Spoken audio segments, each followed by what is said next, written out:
जो न मिल सके वही बेवफा,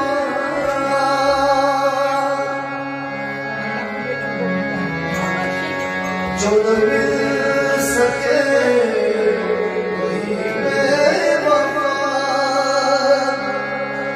ये बड़ी अजीब सी बात है जो चला